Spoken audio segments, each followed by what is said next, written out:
ओम श्री परमात्मने नमः। जय श्री कृष्ण।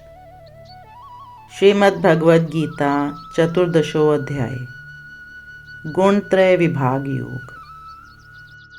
13वें अध्याय में भगवान ने पुरुष के बार बार अच्छी बुरी योनियों में जन्म होने में गुणों का संग ही हेतु बतलाया। गुणों के भिन्न भिन्न स्वरूप क्या हैं, ये जीवात्मा को कैसे शरीर में बांधते हैं, किस गुण के संग से किस योनि में जन्म होता है, गुणों से छूटने के उपाय क्या हैं, गुणों से छूटे हुए पुरुषों के लक्षण तथा आचरण कैसे होते हैं, ये सब बातें जानने की स्वाभाविक ही इच्छा होती है। अतएव इसी विषय का स्पष्टीकरण करने के लिए इस 14वें अध्याय का आरंभ किया गया है। 13वें अध्याय में वर्णित ज्ञान को ही स्पष्ट करके 14वें अध्याय में विस्तार पूर्वक समझाना है। इसलिए पहले भगवान 2 श्लोकों में उस ज्ञान का महत्व बतलाकर उसके पुनः वर्णन की प्रतिज्ञा करते हैं।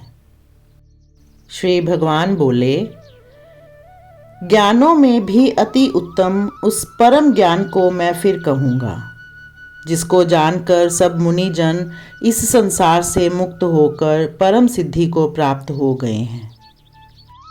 इस ज्ञान को आश्रय करके अर्थात धारण करके मेरे स्वरूप को प्राप्त हुए पुरुष सृष्टि के आदि में पुनः उत्पन्न नहीं होते और प्रलय काल में भी व्याकुल नहीं होते। हे अर्जुन, मेरी महद ब्रह्म रूप मूल प्रकृति संपूर्ण भूतों की योनि है, अर्थात गर्भाधान का स्थान है, और मैं उस योनि में चेतन समुदाय रूप गर्भ को स्थापन करता हूँ। उस जड़ चेतन के संयोग से सब भूतों की उत्पत्ति होती है। हे अर्जुन, नाना प्रकार की सब योनियों में जितनी मूर्तियाँ अर्थात शरीरधारी प्राणी उत्पन्न होते हैं, प्रकृति तो उन सब की गर्भ धारण करने वाली माता है, और मैं बीज को स्थापन करने वाला पिता हूँ।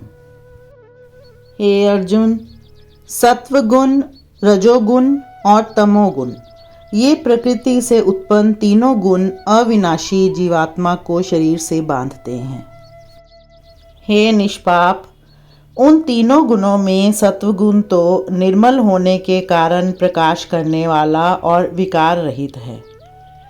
वह सुख के संबंध से और ज्ञान के संबंध से अर्थात उसके अभिमान से बांधता है।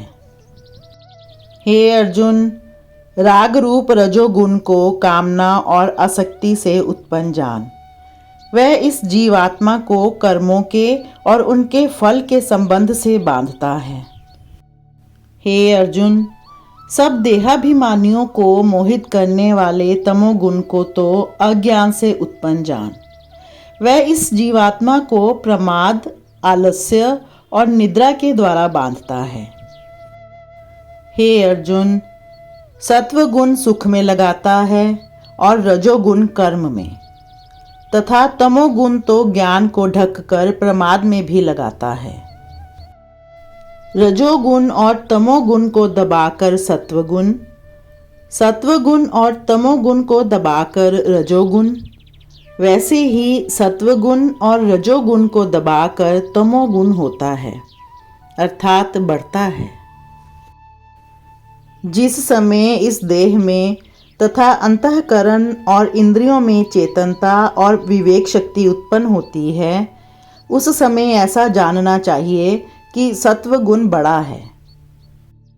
हे अर्जुन, रजोगुण के बढ़ने पर लोभ, प्रवृत्ति, स्वार्थ बुद्धि से कर्मों का सकाम भाव से आरंभ, अशांति और विषय भोगों की लालसा, ये सब उत्पन्न होते हैं।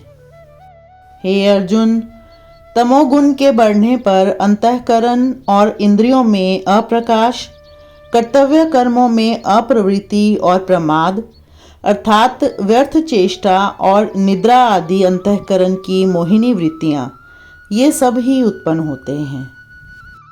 जब यह मनुष्य सत्वगुण की वृद्धि में मृत्यु को प्राप्त होता है, तब तो उत्तम कर्म करने वालों के निर्मल दिव्य स्वर्ग आदि लोकों को प्राप्त होता है। रजोगुण के बढ़ने पर मृत्यु को प्राप्त होकर कर्मों की आसक्ति वाले मनुष्यों में उत्पन्न होता है तथा तमोगुण के बढ़ने पर मरा हुआ मनुष्य कीट पशु आदि मूढ़ योनियों में उत्पन्न होता है। श्रेष्ठ कर्म का तो सात्विक अर्थात सुख, ज्ञान और वैराग्य आदि निर्मल फल कहा है। राजस कर्म का फल दुख एवं तामस कर्म का फल अज्ञान कहा है। सत्व गुण से ज्ञान उत्पन्न होता है और रजोगुण से निसंदेह लोभ तथा तमोगुण से प्रमाद और मोह उत्पन्न होते हैं और अज्ञान भी होता है। सत्व गुण में स्थित पुरुष स्वर्ग आदि उच्च लोकों को जाते हैं।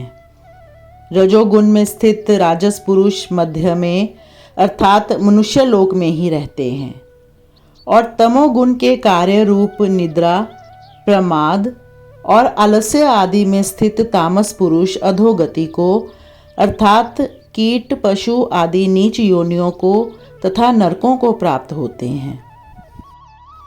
जिस समय दृष्टा तीनों गुणों के अतिरिक्त अन्य किसी को करता नहीं देखता और तीनों गुणों से अत्यंत परे सच्चिदानंद घन स्वरूप मुझ परमात्मा को तत्व से जानता है, उस समय वह मेरे स्वरूप को प्राप्त होता है।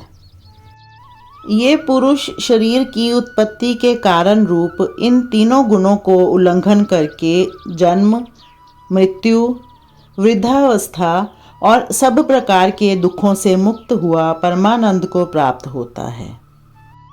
अर्जुन बोले, इन तीनों गुणों से अतीत पुरुष किन किन लक्षणों से युक्त होता है और किस प्रकार के आचरणों वाला होता है तथा हे प्रभो, मनुष्य किस उपाय से इन तीनों गुणों से अतीत होता है।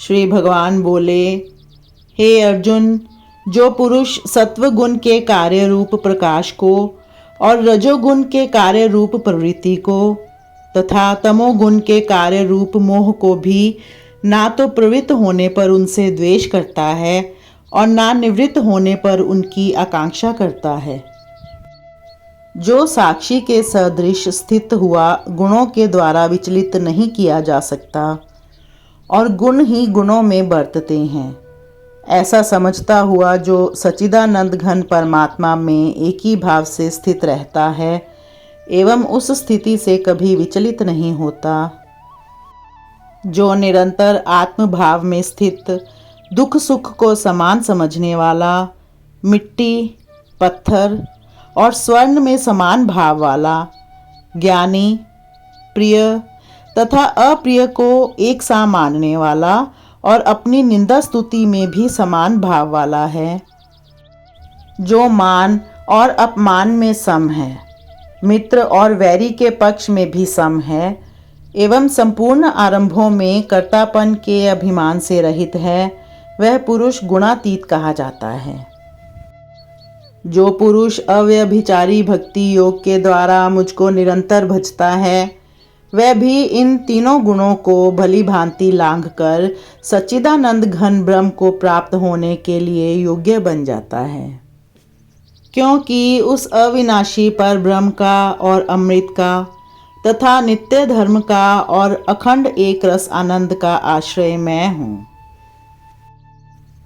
ओम तत्सदिति। श्रीमद्भगवद गीतासु उपनिषत्सु ब्रह्म विद्यायां योगशास्त्रे श्री कृष्ण अर्जुन संवादे गुणत्रय विभाग योगो नाम 14 अध्याय। जय श्री कृष्ण।